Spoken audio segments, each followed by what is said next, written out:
सारेगामा कारवां mini भक्ति।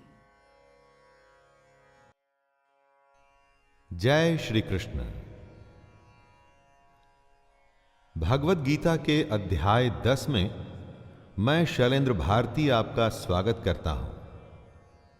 दोस्तों, इस अध्याय का विषय या शीर्षक है विभूति योग। जैसे जैसे गीता के अध्याय बढ़ रहे हैं, हमें श्री कृष्ण का तत्व समझ में आ रहा है। किसी भी काम का अगर आपने तत्व नहीं समझा तो वो काम न करने के बराबर है, और अगर उसका तत्व समझ लिया जाए तो उस काम को आपसे अच्छा और कोई नहीं कर पाएगा।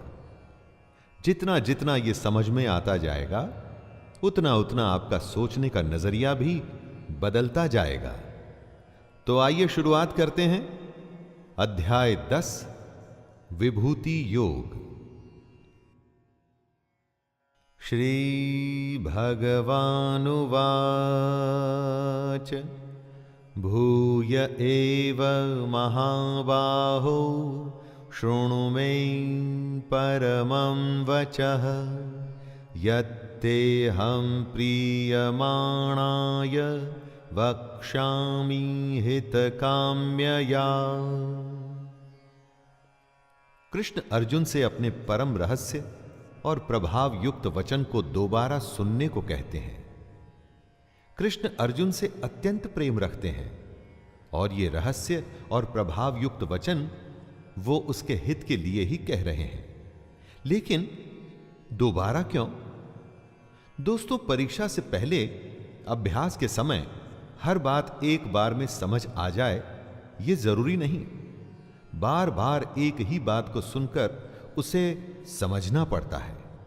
और फिर ये तो श्री कृष्ण के वचन हैं, जिनसे बड़ा ज्ञान कोई है ही नहीं, तो इन बातों को तो दोबारा सुनना ही पड़ेगा। जब आप कृष्ण की शरण में आ जाते हैं तो फिर आप उनकी जिम्मेदारी हो जाते हैं। जब तक अर्जुन को समझ नहीं आया तब तक प्रभु ज्ञान देते रहेंगे। न मे विदुः सुरगणाः प्रभवं न महर्षयः अहमादिर्हि देवानां महर्षिणां च सर्वशः। कृष्ण के पैदा होने को न देवता लोग जानते हैं और न महर्षि जन, और इसके पीछे वजह है। कृष्ण सब प्रकार से देवताओं का और महर्षियों के भी आदि कारण है। कृष्ण का कहना है कि जन्म कर्म च मे दिव्यम, अर्थात कृष्ण का जन्म और कर्म अलौकिक है, हमारी इन साधारण आंखों से नहीं देखा जा सकता। यही वजह है कि देवता और महर्षि भी कृष्ण की उत्पत्ति को, कृष्ण के प्रकट होने को, कृष्ण के देव भाव को, उनके परम तत्व को समझ नहीं सकते। कृष्ण तो उनके भी आदि कारण है। यो माम जमनादिं च वेत्ति लोकमहेश्वरम् असम्मूढ़ः समर्थ्येषु सर्वपापैः प्रमुच्यते। कृष्ण अजन्मा है, यानी कि जन्म से रहित, अनादि है। अनादि उसको कहते हैं जो आदि रहित हो एवं सबका कारण हो, और जो ये बात जानता है कि कृष्ण ही लोकों का महान ईश्वर तत्व है, वह मनुष्य संपूर्ण पापों से मुक्त हो जाता है और पुनर्जन्म को प्राप्त नहीं होता। कृष्ण यहां पर कुछ अपनी ही बताई बातों को दोहरा रहे हैं, दोबारा बता रहे हैं ताकि समझने में कोई चूक ना हो। वो चाहते हैं कि हर कोई उनके ईश्वर तत्व को समझे, ये जाने कि आखिर कैसे पूरे संसार में जीव और निर्जीव में श्री कृष्ण की ही छवि है। बुद्धिर्ज्ञानमसम्मोहः क्षमा सत्यं दमः शमः सुखम दुःखम भवो भावो भयं चाभयमेव च अहिंसा समता तुष्टिस्तपोदानं यशो यशः भवन्ति भावा भूतानां मत्त एव पृथग् विधाः। जीवन में हर स्थिति अपने साथ एक नया ही भाव लेके आती है। जैसी सिचुएशन होती है ना दोस्तों, उसी तरह की फीलिंग हमारे अंदर आती है। इन सब भावों के बारे में बताते हुए कृष्ण कहते हैं, निश्चय करने की शक्ति, यथार्थ ज्ञान, असम्मूढ़ता, क्षमा, सत्य, इंद्रियों का वश में करना, मन का निग्रह तथा सुख दुख, उत्पत्ति प्रलय और भय अभय तथा अहिंसा, समता, संतोष, तप इंद्रियादि को तपा कर जब शुद्ध किया जाता है तो उसे ही तप कहते हैं। दान, कीर्ति और अपकीर्ति, ऐसे ये प्राणियों के जितने भी भाव हैं ये मुझसे ही होते हैं। यानी हमारे हर भाव के कारण कृष्ण ही हैं। महर्षयः सप्त पूर्वे चत्वारो मनवस्तथा मद्भावा मानसा जाता येषां लोक इमाः प्रजाः। हम सब के होने से पहले दुनिया में कुछ और था, उसी को बताते हुए कृष्ण कहते हैं, वो थे 7 महर्षि जन। इन 7 महर्षि जन से भी पहले थे 4 सनकादि, अर्थात मन, बुद्धि, चित्त और अहंकार। स्वयंभुव आदि 14 मनु, ये सब के सब कृष्ण के संकल्प से ही उत्पन्न हुए। कृष्ण की ही प्रेरणा से ये सब पैदा हुआ। इन्हीं सब की संसार में हम सब संपूर्ण प्रजा हैं। हमारे आने से पहले ये सब थे और इनकी होने की वजह थे कृष्ण। जब कुछ भी नहीं था तब कृष्ण थे, जब कुछ नहीं रहेगा तब दोबारा सब कुछ की उत्पत्ति के लिए भी कृष्ण ही होंगे दोस्तों। एतां विभूतिं योगं च मम यो वेत्ति तत्त्वतः सोऽविकम्पेन योगेन युज्यते नात्र संशयः। क्यों है ये दुनिया, कैसे बनी ये दुनिया? ये सबसे स्वाभाविक सवाल हैं जो सोचने वाले के मन में आते ही हैं। इसी के लिए कृष्ण कहते हैं कि जो पुरुष उनके इस परम ईश्वरीय रूप विभूति को और योग शक्ति को तत्व से जानता है वो सबसे बड़ा ज्ञानी है। लेकिन ये योग शक्ति तत्व आखिर है क्या? जो कुछ है वो सिर्फ दृश्य मात्र संसार है, सब भगवान की माया है और एक कृष्ण ही सर्वत्र परिपूर्ण है जो हर किसी में है। बस ये जानना ही तत्व को जानना है दोस्तों। जो पुरुष इस तत्व को समझ जाता है वो निश्चल भक्ति योग से युक्त हो जाता है।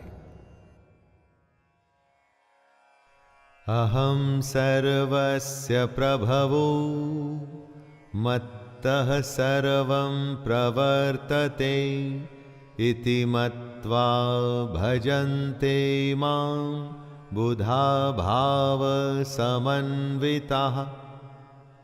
इस जगत में जो हम देखते हैं, जो सुनते हैं, जो ग्रहण करते हैं, उससे हमारे मन में कुछ भाव पैदा होते हैं। लेकिन कहां से आते हैं ये भाव? कभी सोचा है ये आपने? कुछ पाने का, कुछ छोड़ने का मन करता है। इसी के लिए कृष्ण कहते हैं, मैं ही संपूर्ण जगत की उत्पत्ति का कारण हूं और मुझसे ही सब जगत चेष्टा करता है। हम जो भी कोशिश करते हैं, हमारे सारे भाव, हमारी हर चेष्टा के पीछे कृष्ण है।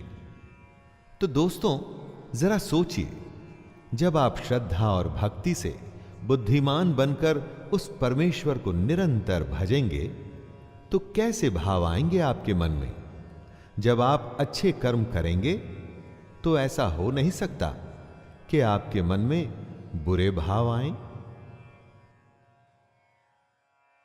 मच्चित्ता मद्गत प्राणा बोधयन्तः परस्परं कथयन्तश्च मां नित्यं तुष्यन्ति च रमन्ति च।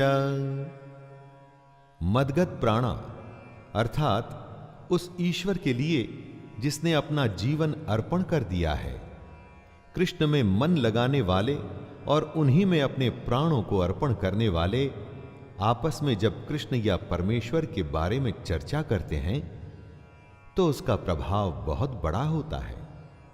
इसीलिए सत्संग या हर सुबह और शाम की आरती को बहुत महान बताया गया है। जब सच्चे मन से कृष्ण को मानने वाले आपस में कृष्ण का कथन करते हैं तो वो हर तरह से कृष्ण में ही रमण करते हैं, कृष्ण में ही रहते हैं और फिर एक दिन उसी को प्राप्त भी होते हैं। तेषां सततयुक्तानां भजतां प्रीतिपूर्वकं ददामि बुद्धियोगं तं येन मामुपयान्ति ते। दोस्तों, स्कूल, कॉलेज, यूनिवर्सिटी में जब आप पढ़ते हैं, किसी कैंप में अपनी विशेष ट्रेनिंग के लिए जाते हैं तो क्या होता है? दिन रात आप अपने ही जैसे एक विद्या को साधने वाले बहुत सारे लोग आपस में अपने चुने हुए विषय या खेल के बारे में बातें करते हैं, डिस्कस करते हैं, बातों को समझते हैं और एक दूसरे को ठीक भी करते हैं, सीखते हैं और सिखाते हैं। सत्संग और परमेश्वर की साधना भी तो वही है। योग और क्या है? जब निरंतर उसके ध्यान में लगे रहेंगे तभी तो तत्वज्ञान रूप योग की प्राप्ति होगी। जिस दिन योग प्राप्त हो गया दोस्तों, तो समझिए सब कुछ हो गया। तेषामेवानुकंपार्थम अहम ज्ञानजं तमः नाशयाम्यात्मभावस्थो ज्ञानदीपेन भास्वता। जिसने हमारे ऊपर कृपा करनी है वो तो असल में हमारे अंदर ही है, हमारे पास ही है, न काबे में न कैलाश में। हमारे अंदर रह के वो हमारे अंदर के अज्ञान को नष्ट करता है। लेकिन ये सब अपने आप तो हो ही नहीं सकता, कुछ तो चेष्टा हमको भी करनी होगी। सिर्फ सच्चे मन से उसके बारे में सोचना होगा, सच्चे मन से अपना कर्म, अपना कर्तव्य निभाना होगा, अपनी इच्छाओं और मोह को छोड़ना होगा। हमारे ऐसा करने के बाद सारा काम उसी का है। परमेश्वर ना तो हमारे कर्म और ना ही हमारे योग को कभी नष्ट नहीं होने देंगे। इसी तरह से वो हमें मुक्ति देंगे। अर्जुन उवाच परम ब्रह्म परम धामं पवित्रं परमं भवान् पुरुषं शाश्वतं दिव्यम् आदिदेवमजं विभुम् आहुस्त्वां ऋषयः सर्वे देवर्षिर्नारदस्तथा हसितो देवलो व्यासः स्वयं चैव ब्रवीषि मे। अर्जुन ने युद्ध छोड़ दिया था। युद्ध के बीचों बीच बैठ उसने लड़ने से मना कर दिया था। इसीलिए कृष्ण ने उसे ज्ञान देना शुरू किया था। ऐसा लगता है कि शायद अब उसे कृष्ण का ज्ञान और उनका स्वरूप समझ में आ रहा है। समय लगता है दोस्तों, लेकिन अगर आप अपने सारथी, अपने मार्गदर्शक, अपने गुरु की बातें ध्यान से सुने तो ज्ञान अवश्य ही प्राप्त होता है। अर्जुन कृष्ण को परम ब्रह्म परम धाम और परम पवित्र बताते हुए कहते हैं, आपको सब ऋषिगण सनातन, दिव्य पुरुष एवं देवों का भी आदि देव, अजन्मा और सर्वव्यापी कहते हैं। वैसे ही देवर्षि नारद, असित, देवल ऋषि तथा महर्षि व्यास भी कहते हैं।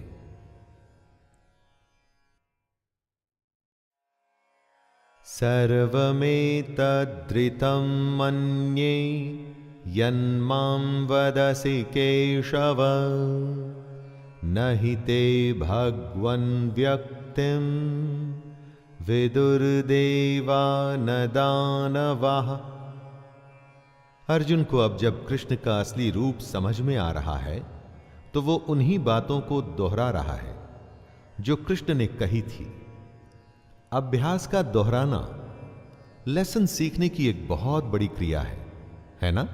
याद करिए वो दिन जब परीक्षा से पहले न जाने कितने ही बार दोहरा दोहरा के आप ये सुनिश्चित करते थे कि परीक्षा के दिन आपको सब कुछ भली भांति याद हो। अर्जुन कहते हैं, हे केशव, जो कुछ भी मेरे प्रति आप कहते हैं इस सबको मैं सत्य मानता हूं। हे भगवान, आपके लीलामय स्वरूप को न तो दानव जानते हैं और न देवता ही।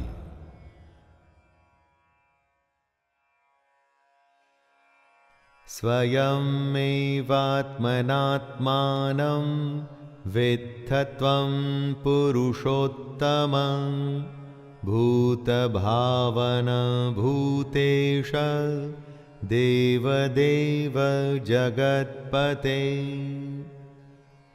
अर्जुन कृष्ण को भूतों को उत्पन्न करने वाले कह रहे हैं। भूत अर्थात जो भी हमें दिखता है, ये सारी दुनिया, ये सब उसी की सृष्टि है। वही इन भूतों का ईश्वर है। अर्जुन आगे कहते हैं, हे देवों के देव, हे जगत के स्वामी, हे पुरुषोत्तम, आप स्वयं ही अपने से अपने को जानते हैं। दोस्तों, इस बात को दोबारा सुनिए। आप स्वयं ही अपने से अपने को जानते हैं। क्या मतलब हुआ इसका? कृष्ण हमारे अंदर होते हैं और हमारे अंदर रहते हुए ही वो हमारे अंदर वो भाव जगाते हैं जिससे हम कृष्ण के असली रूप को जान सकें। तो ये तो वही बात हुई कि अपने से अपने को जानना, है ना? वक्तुमर्हस्य शेषेण दिव्या ह्यात्मविभूतयः याभिर्विभूतिभिर्लोकान् इमांस्त्वं व्याप्य तिष्ठसि। ज्ञान का मार्ग आसान नहीं है। जो जानना चाहता है वो कभी रुकता नहीं, उसे और जानना होता है। ऐसे ही अर्जुन के साथ भी हो रहा था। कृष्ण के स्वरूप का ज्ञान अभी अर्जुन के लिए बाकी था। उसका संशय खत्म होना शुरू हुआ था, लेकिन पूरी तरह से खत्म नहीं हुआ। इसीलिए वो कृष्ण से कहते हैं, आप ही अपनी उन दिव्य विभूतियों को संपूर्णता से कहने में समर्थ हैं, जिन विभूतियों द्वारा आप इन सब लोगों को व्याप्त करके स्थित हैं। अर्जुन कृष्ण से उनकी विशेषता, उनकी खासियत जानना चाहता है, और वो ये भी जानता है कि अपनी विशेषता के बारे में सिर्फ और सिर्फ कृष्ण ही कह सकते हैं और कोई नहीं। कथं विद्यामहं योगिन्स त्वां सदा परिचिन्तयन् केषु केषु च भावेषु चिन्त्योऽसि भगवन्मया। अर्जुन अपने सवाल को बढ़ाते हुए पूछ रहा है कि वो किस प्रकार निरंतर चिंतन करता हुआ कृष्ण को जाने और किन किन भावों से कृष्ण उसके द्वारा चिंतन करने योग्य हैं। कैसे वो निरंतर कृष्ण का चिंतन करे और वो कौन से भाव हैं जिनसे वो कृष्ण के बारे में सोचे। अर्जुन की इस पिपासा, जिज्ञासा से हमें यह सीखना चाहिए दोस्तों कि जब तक कि ज्ञान पूरा न मिल जाए हमें रुकना नहीं चाहिए। इसी तरह की निष्ठा, इसी तरह की तन्मयता यानी कि लगन आपको अपने क्षेत्र में बेस्ट बनाती है या वर्ल्ड चैंपियन बनाती है। विस्तरेणात्मनो योगं विभूतिं च जनार्दन भूयः कथयः तृप्तिर्हि शृण्वतो नास्ति मे मृतम्।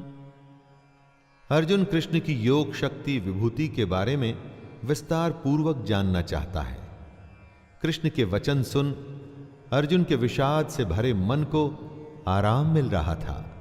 वो उनकी बातें और सुनना चाहता था। उसको अभी भी शांति प्राप्त नहीं हुई थी, बल्कि उसकी जिज्ञासा और भी बढ़ गई थी। ये पहचान थी दुनिया के सबसे बड़े धनुर्धर की। वो रुकता नहीं था जब तक कि अपने अभ्यास में, अपने काम में सर्वश्रेष्ठ, दी बेस्ट न हो जाता। दोस्तों, आप अपने जीवन में कब संतुष्ट होते हैं? एवरेज होके या दी बेस्ट होके? श्री भगवानुवाच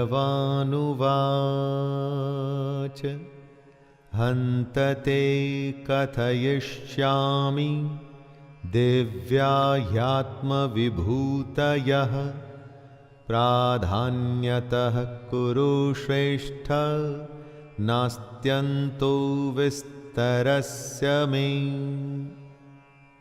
अर्जुन कृष्ण का विस्तार, उनकी सीमा जानना चाहता है। कृष्ण सादगी से कहते हैं, तू मेरी विभूति, मेरी विशेषता के बारे में सुन, क्योंकि मेरे विस्तार का तो कोई अंत ही नहीं। दोस्तों, कृष्ण की क्या सीमा है? वो कहां तक जाते हैं? वो हम लोगों के लिए या अर्जुन के लिए यह जानना संभव है क्या? ना, यह संभव नहीं है दोस्तों। जो अनादि और अनंत है, यानी कि जिसका कोई आरंभ ही नहीं, जिसका कोई अंत नहीं, विदाउट बिगिनिंग और एन एंड, उसके विस्तार को आप कैसे समझोगे? हां, लेकिन जरूरी है कृष्ण के स्वरूप को समझना, और वही बात स्वयं कृष्ण समझा रहे हैं। अहमात्मा गुडाकेश सर्वभूताशयस्थितः अहमादिश्च मध्यम च भूतानामंत एव च। कृष्ण कहते हैं, हे अर्जुन, मैं सब भूतों के हृदय में स्थित सबकी आत्मा हूं तथा संपूर्ण भूतों का आदि, मध्य और अंत भी मैं ही हूं। हमारे अंदर जो आत्मा स्थित है, जिससे हमको मिलना है, जिसको हमें जानना है, वो कृष्ण ही है। हमारी शुरुआत, मध्य और आखिरी पड़ाव भी कृष्ण ही है। कई बार जब हम कुछ करते हैं तो अंदर से आवाज आती है कि ये सही है या ये गलत है। कौन होता है वो जो आपको ये बताता है? हमारी अंतरात्मा यानी कृष्ण, जो अपने अंदर की इस आवाज को निरंतर सुनने लगते हैं। उनकी गट फीलिंग कभी गलत नहीं होती दोस्तों।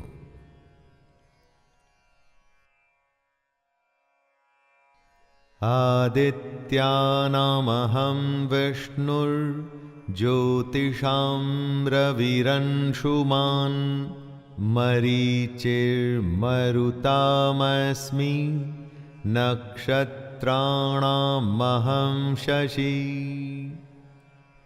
अदिति ऋषि कश्यप की पत्नी थी। उनके 12 पुत्र थे, जिन्हें देवता भी कहा जाता है। कृष्ण कहते हैं कि अदिति के 12 पुत्रों में वो विष्णु हैं। जितनी भी ज्योतियां हैं, उनमें कृष्ण किरणों वाले सूर्य हैं।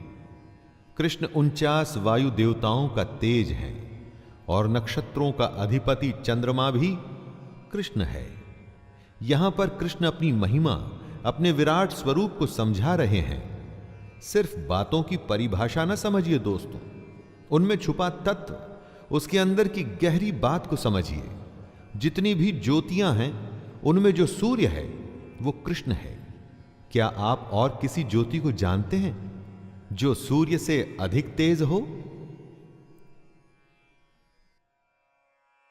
वेदानां सामवेदोऽस्मि देवानामस्मि वासवः इन्द्रियाणां मनश्चास्मि भूतानामस्मि चेतना। कृष्ण अपने को वेदों में साम वेद बताते हैं।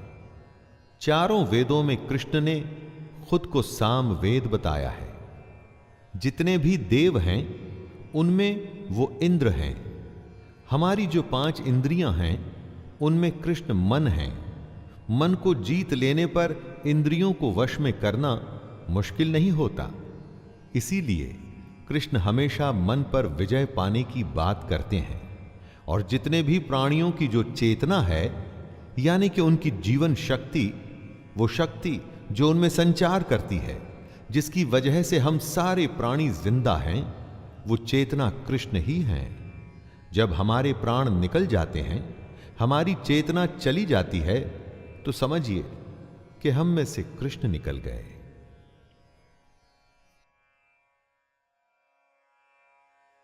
रुद्राणां शंकरश्चास्मि वित्तेषु यक्षरक्षसां वसूनां पावकश्चास्मि मेरुः शिखरिणामहम्।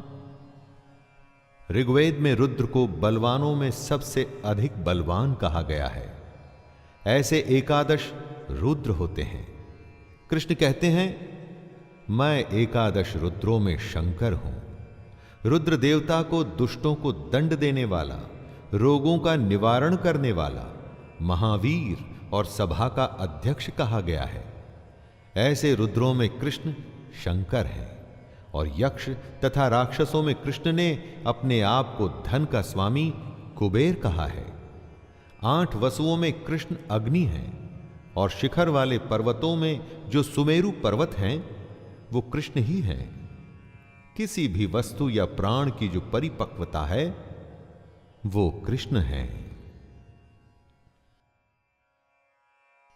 पुरोधसां च मुख्यं मां विद्धि पार्थ बृहस्पतिं सेनानीनामहं स्कंदः सरसामस्मि सागरः। पुरोहित यानी कि धार्मिक कृत्य करने वाला। कृष्ण कहते हैं कि पुरोहितों में मुखिया बृहस्पति मुझको ही जान। अर्थात जितने भी धार्मिक काम करने वाले पुरोहित हैं, उनमें जो मुखिया हैं यानी कि बृहस्पति, वो कृष्ण हैं। बृहस्पति को प्रार्थना या भक्ति का स्वामी भी कहा जाता है। मतलब कि जितने भी प्रार्थना करने वाले हैं, उनमें सर्वश्रेष्ठ बृहस्पति श्री कृष्ण ही हैं।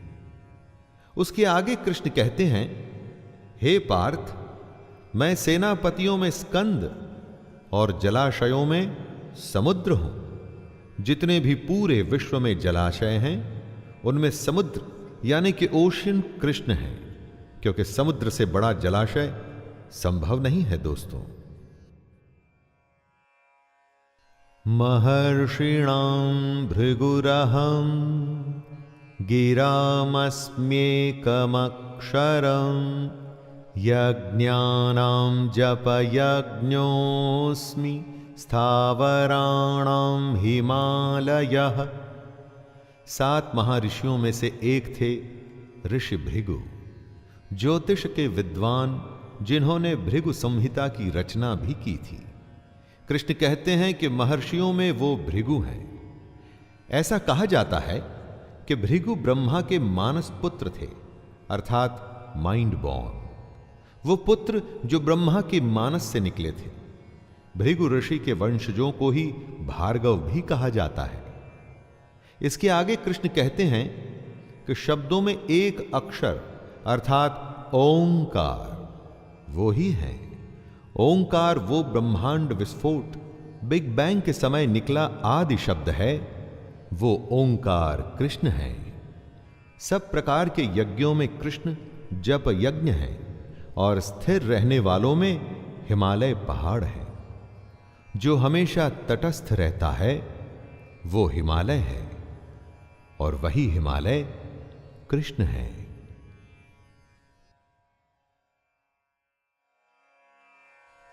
अश्वत्थः सर्ववृक्षाणां देवर्षीणां च नारदः गन्धर्वाणां चित्ररथः सिद्धानां कपिलो मुनिः। जितने भी वृक्ष हैं उनमें से कृष्ण ने अपने आप को अश्वत्थ कहा है। अश्वत्थ यानी कि पीपल। पीपल की संज्ञा को खुद से कृष्ण ने इसलिए जोड़ा क्योंकि इससे वो ये समझाना चाहते हैं कि ऊपर परमात्मा जिसका मूल है और नीचे प्रकृति जिसकी शाखाएं हैं, जिसकी जड़ें तो ऊपर हैं और जिसकी शाखाएं नीचे हैं। नीचे प्रकृति और ऊपर परमात्मा। इसीलिए सब वृक्षों में कृष्ण अपने को पीपल का वृक्ष कहते हैं। देवर्षियों में कृष्ण, नारद मुनि और गंधर्वों में चित्ररथ और सिद्धों में कपिल मुनि कृष्ण ही हैं। उच्चैः श्रवसमश्वानां विद्धि माममृतोद्धवम् ऐरावतं गजेन्द्राणां नराणां च नराधिपम्। कृष्ण अपने को घोड़ों में अमृत के साथ उत्पन्न होने वाला उच्चैः श्रवा नामक घोड़ा बताते हैं। घोड़ा गति का प्रतीक है दोस्तों। आत्मा के तत्व को पकड़ने के लिए मन जब गति पकड़ता है तो वो घोड़ा है, और वो घोड़ा जो अमृत के साथ जन्मा वो श्रेष्ठ है। दुनिया में हर वस्तु नाशवान है, लेकिन आत्मा अजर अमर है, यानी अमृत स्वरूप। दोस्तों, श्रेष्ठ हाथियों में कृष्ण ऐरावत नामक हाथी हैं, और मनुष्यों में जो राजा है वो कृष्ण है। हर एक अवस्था या वस्तु में जो सबसे श्रेष्ठ है वही कृष्ण है। आयुधानामहं वज्रं धेनूनामस्मि कामधुक् प्रजनश्चास्मि कंदर्पः सर्पाणामस्मि वासुकिः। दोस्तों, आपने बहुत बड़े बड़े वेपन्स देखे होंगे युद्धों में या फिल्म्स में। पुराने समय में एक शस्त्र होता था वज्र, जिससे बड़ा कोई शस्त्र नहीं होता था। यह वज्र दधीचि ऋषि की अस्थियों से बना था, इसलिए यह श्रेष्ठ था। सब शस्त्रों में कृष्ण ही वज्र हैं। गौओं में अपने आप को कृष्ण बता रहे हैं कामधेनु। पुरुष और नारी अगर साथ नहीं आएंगे तो यह दुनिया खत्म हो जाएगी। और जब शास्त्र द्वारा बताई गई रीति से संतान की उत्पत्ति करते हैं तो उस संतान को उत्तम बताया जाता है। शास्त्रोक्त रीति से संतान की उत्पत्ति का जो हेतु है वो कामदेव, वो भी कृष्ण है। सर्पों में सर्पराज, जी हां वासुकी, वो भी कृष्ण ही हैं। अनन्तश्चास्मि नागानां वरुणो यादसामहं पितॄणामर्यमा चास्मि यमः संयमतामहं। कृष्ण कहते हैं, नागों में मैं शेष नाग हूं। शेष नाग वो नाग है जिसके 1000 फन होते हैं, इसीलिए इन्हें अनंत शेष नाग कहा जाता है। विष्णु भगवान इसी पर विराजमान होकर के सोते हैं। पौराणिक कथाओं में ऐसा कहा गया है कि हमारी धरती को शेष नाग ने ही धारण किया हुआ है। जलचरों में कृष्ण अधिपति वरुण देवता हैं और पितरों में अर्यमा नामक पितर है, तथा शासन करने वालों में यमराज मैं ही हूं, ऐसा कृष्ण कहते हैं। जीवन के हर क्षेत्र से कोई ना कोई एक उदाहरण चुन लीजिए, उसकी विशेषता और श्रेष्ठता में आपको कृष्ण ही नजर आएंगे। यही बात हमें कृष्ण समझा रहे हैं कि वे क्या हैं। प्रह्लादश्चास्मि दैत्यानां कालः कलयतामहं मृगाणां च मृगेन्द्रोऽहं वैनतेयश्च पक्षिणां। दैत्यों में कृष्ण प्रह्लाद हैं। वही प्रह्लाद जो हिरण्यकश्यप का पुत्र था। लाखों कोशिशों के बावजूद जिसे हिरण्यकश्यप मार नहीं पाया था। कृष्ण आगे कहते हैं कि गणना करने वालों का समय वो ही है। क्षण, घड़ी, दिन, पक्ष, मास आदि में जो समय है वो कृष्ण ही है। दोस्तों जरा सोचिए, जब समय बीतता है तो क्या होता है? समय को अगर आपको डिफाइन करना हो तो क्या कर पाएंगे आप? क्या चीज है समय? हर पल हर समय जो बीत रहा है, लेकिन उसे समझाना या समझना बहुत ही मुश्किल है। और वही समय कृष्ण है। पशुओं में कृष्ण सिंह है और पक्षियों में वो गरुड़ है। पवनः पवतामस्मि रामः शस्त्रभृतामहं झषाणां मकरश्चास्मि स्रोतसामस्मि जाह्नवी। यज्ञ से सारा माहौल, सारा वातावरण शुद्ध हो जाता है। ऐसी पवित्र करने वाली वायु कृष्ण है। वायु के बिना जीवित रहना असंभव है। बुरे से बुरे प्रदूषण से जब वातावरण बिगड़ जाता है, तब शुद्ध वायु ही उसको पवित्र करके सांस लेने लायक बनती है। और ये वायु कृष्ण है। जो शस्त्र उठाते हैं, युद्ध करते हैं, उनमें कृष्ण श्री राम है। मर्यादा पुरुषोत्तम दशरथ पुत्र राम, रावण का वध कर धर्म की स्थापना करने वाले राम। मछलियों में कृष्ण मगरमच्छ हैं और नदियों में कृष्ण श्री भागीरथी की गंगा जी है। भगीरथ ऋषि के तप से जो गंगा धरती पर आई थी और जिसे शिव ने अपनी जटाओं में समाहित किया था, वही पवित्र गंगा कृष्ण है। सर्गाणामादिरन्तश्च मध्यं चैवाहमर्जुन अध्यात्मविद्या विद्यानां वादः प्रवदतामहं।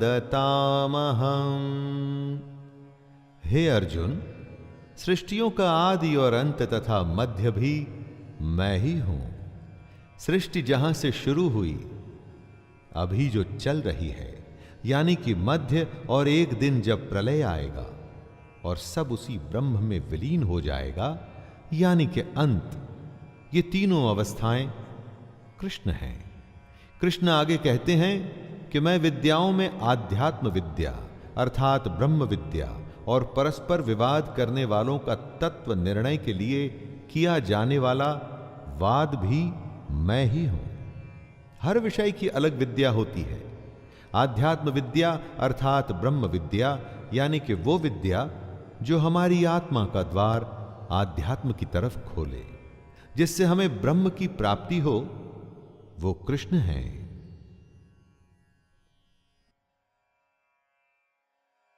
अक्षराणामकारोऽस्मि द्वन्द्वः सामासिकस्य च अहमेवाक्षयः कालो धाताहं विश्वतो मुखः। हर एक भाषा के वर्णाक्षर यानी कि अल्फाबेट्स होते हैं दोस्तों, और कृष्ण कहते हैं कि अक्षरों में मैं अकार हूं। अकार का अर्थ है अ अक्षर, यानी कि हमारी वर्णमाला जहां से शुरू होती है वो अ। कहीं यही वो पहला अक्षर तो नहीं जो कोई शिशु सबसे पहले अपने मुंह से निकालता है। कृष्ण कहते हैं कि समासों में मैं द्वंद्व नामक समास हूं। द्वंद्व समास यानी कि वो समास जिसमें दोनों पद प्रधान होते हैं। अक्षय काल अर्थात काल का भी महाकाल तथा सब और मुख वाला विराट स्वरूप सबका धारण पोषण करने वाला भी मैं ही हूं।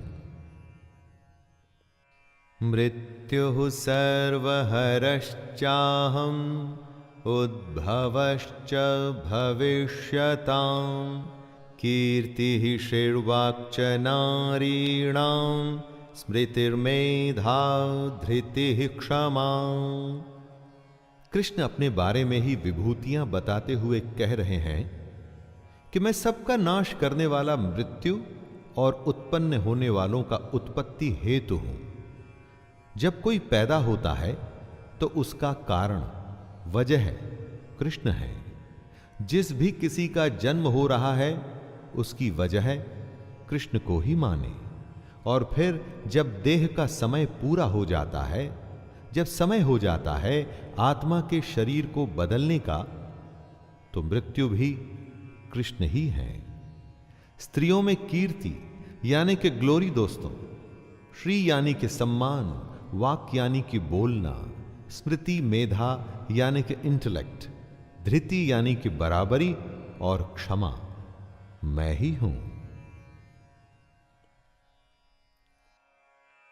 बृहत्साम तथा साम्नां गायत्री छन्दसामहं मासानां मार्गशीर्षोऽहं ऋतूनां कुसुमाकरः। श्रुति यानी कि सुना हुआ, ईश्वर की वो वाणी जो सुनी जाती है। कृष्ण अपना परिचय देते हुए अर्जुन से कह रहे हैं, गायन करने योग्य श्रुतियों में मैं बृहत्साम हूं। बृहत्साम का मतलब होता है ऐसा गायन जो स्वर्ग लोक श्रेष्ठत्व, मन और तेज को स्वर आलाप से व्यंजित करता हो, यानी कि वो सबसे बड़ा गायन जो ऋचाओं में स्वर प्रधान है। छंदों में गायत्री छंद हूं, यानी कि गायत्री महामंत्र, तथा महीनों में मार्गशीर्ष और ऋतुओं में वसंत भी मैं ही हूं। द्यूतं छलयतामस्मि तेजस्तेजस्विनामहं जयोस्मि व्यवसायोस्मि सत्वं सत्ववतामहं। छल कई तरीके के होते हैं। पैसों का छल होता है, रिश्तों में छल होता है, राजनीतिक छल होता है। जैसे दोस्तों क्रिकेट में मैच फिक्सिंग जैसे छल भी तो होते हैं ना। जितने भी छल हैं, इनमें सबसे भयंकर छल कौन सा होता है वो जानते हैं? जो पल में कुछ भी करने की क्षमता रखता हो, वो है जुआ। इसीलिए कृष्ण कहते हैं कि मैं छल करने वालों में जुआ हूं। प्रभावशाली पुरुषों का जो प्रभाव है, उनका जो ओज है, वो भी कृष्ण ही है। जो जीत जाते हैं उनकी विजय कृष्ण है। निश्चय करने वालों का निश्चय और सात्विक पुरुषों का सात्विक भाव भी कृष्ण ही है। वृष्णीनां वासुदेवोऽस्मि पाण्डवानां धनञ्जयः मुनीनामप्यहं व्यासः कवीनामुशना कविः। यादवों के अंतर्गत एक वृष्णि वंश भी था। उसी के संदर्भ में कृष्ण कहते हैं कि वृष्णि वंशियों में मैं वासुदेव हूं, अर्थात जो इस समय स्वयं अर्जुन के सामने खड़े थे वो कृष्ण। कृष्ण आगे कहते हैं कि पांडवों में वो धनंजय हैं, अर्थात अर्जुन। पांडवों में हर किसी के पास गुणों की कमी नहीं थी, लेकिन उनमें सर्वश्रेष्ठ अर्जुन ही थे। तो स्वाभाविक ही है कि उन सब में से अगर कोई कृष्ण हो सकता था तो अर्जुन। मुनियों में वो वेद व्यास है, महाभारत के महान रचयिता। और कवियों में शुक्राचार्य कवि भी कृष्ण ही हैं। दंडो दमयतामस्मि नीतिरस्मि जिगीषतां मौनं चैवास्मि गुह्यानां ज्ञानं ज्ञानवतामहम्। मैं दमन करने वालों का दंड अर्थात दमन करने की शक्ति हूं। दबाने का काम सिर्फ शक्ति का काम होता है, उसमें और कुछ काम नहीं आता। इसीलिए जिन्होंने दमन करना है, दबाना है, उनके दबाने की शक्ति कृष्ण है। जीतने की इच्छा वालों की नीति हूं। जीतने के लिए बहुत कुछ करना पड़ता है, श्रम, इच्छा शक्ति, अभ्यास और जाने क्या क्या, लेकिन बिना नीति के जीत संभव नहीं है दोस्तों। गुप्त रखने योग्य भावों का जो रक्षक होता है वो होता है मौन, और वह मौन मैं हूं। अगर मौन नहीं टूटेगा तो कभी गुप्त भाव भी प्रकट नहीं होगा, और ज्ञानवानों का तत्व ज्ञान भी मैं ही हूं।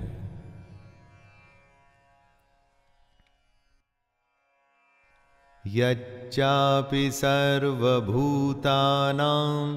बीजं तदहमर्जुन न तदस्ति विना यतस्यान् मया भूतं चराचरम्।